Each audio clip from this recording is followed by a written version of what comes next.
Come on.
এতিয়া আমি সম্বোধন জনাব বিচাৰিছোঁ আমাৰ প্ৰাক্তন ছাত্ৰ লগা অভিনেত্ৰী গোস্বামী মহাবিদ্যালয়ৰ প্ৰাক্তন ছাত্ৰ তথা অসমৰ বিখ্যাত অভিনেতা পৰিচালক জ্যোতি বৰুৱাক একেবাৰে ফুলাম গামোচাৰে আদৰণি জনাব মহাবিদ্যালয়ৰ অধ্যক্ষ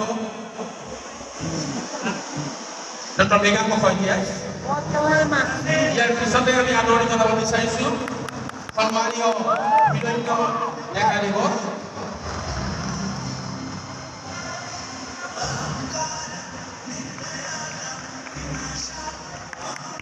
ইয়াৰ পিছত আমি আদৰণি জনাব বিচাৰিছোঁ নিশ্চিত কৈছোঁ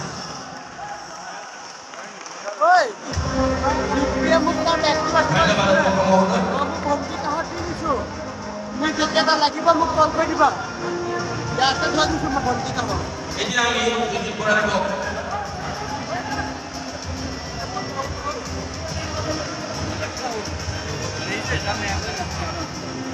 jadi আমি uang kartu apa yang kita itu berapa?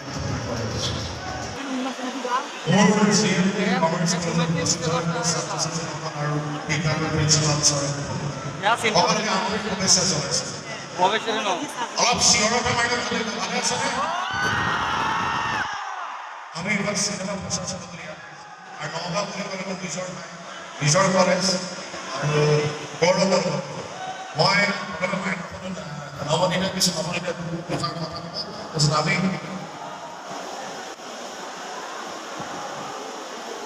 Hello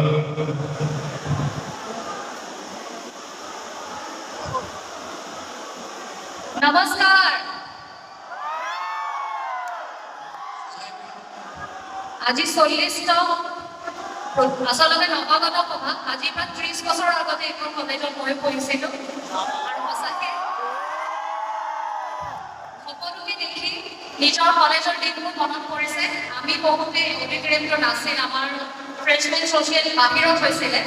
ছাৰে আজি আহোঁতে কৈছে 5 বছৰ পঢ়িছিলোঁ আৰু 5 বছৰে ফ্ৰেছমেন ছ'চিয়েলত সদায় গান গাইছিলোঁ। এইটো মোৰ সৌভাগ্য আৰু খুব ভাল লাগিছে আজি এটা বিশেষ কাৰণত নিজৰ কলেজত নিজৰ শিক্ষাগুৰুসকলৰ মাজত আহি পেলাই ছাৰ বাইদেউসকলে যিখিনি শিকাইছিলে পঢ়াইছিলে এই সম্যক জ্ঞান লৈ পেলাই এটা প্ৰডাকশ্যন হাউচ খুলিছিলোঁ যতীন আৰু মই। নামটো JB প্ৰডাকশ্যন। নামটো শুনিছানে? তাৰ এখন দ্বিতীয় কথাছবি ৰাঘৱ। ৰাঘৱৰ নাম শুনিছা নাই? ৰাঘৱ কেতিয়া ৰিলিজ হ'ব? ডেটটো জানানে নাজানা? কোৱাচোন কিমান তাৰিখ? 27 অক্টোবৰ 27। মনত থাকিব চব? অক্টোবৰৰ 27 তাৰিখে JB প্ৰডাকশ্যনৰ দ্বিতীয় নিবেদন ৰাঘৱ অসমৰ প্ৰতিটো চলচ্চিত্ৰত আমি ৰিলিজ দিয়াৰ কথা ভাবিছোঁ। তাৰ কাৰণে আজি আচলতে প্ৰচাৰ কাৰ্যসূচী হিচাপে আজি মই কিন্তু প্ৰথম আজি যদিও আমাৰ টিমটোৱে আজি কেইবাদিন ধৰি প্ৰচাৰ কৰি আছে, মই আজি প্ৰথম আহিছোঁ আৰু প্ৰথম প্ৰচাৰ নিজৰ কলেজত নিজৰ শিক্ষাগুৰু আৰু মৰমৰ ভাইটি ভণ্টিসকলৰ আগত এনেদৰে কৰিব পাই খুব ভাল লাগিছে। গতিকে ৰাঘৱ গীত হ'বই।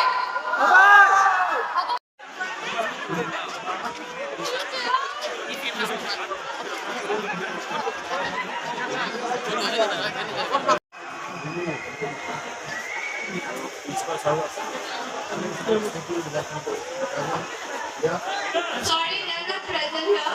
So the next performance is by St. Concrete and Group. So I welcome St. Concrete and House Group.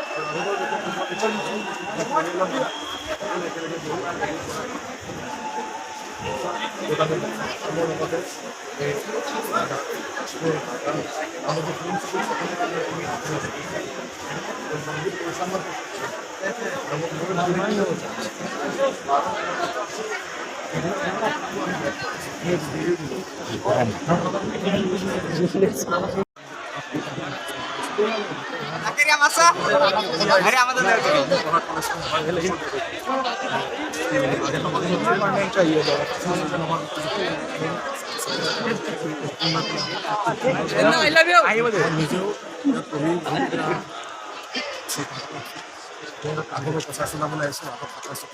আকৌ বিভিন্ন চিত্ৰত সকলোৱে চিনেমা মোৰ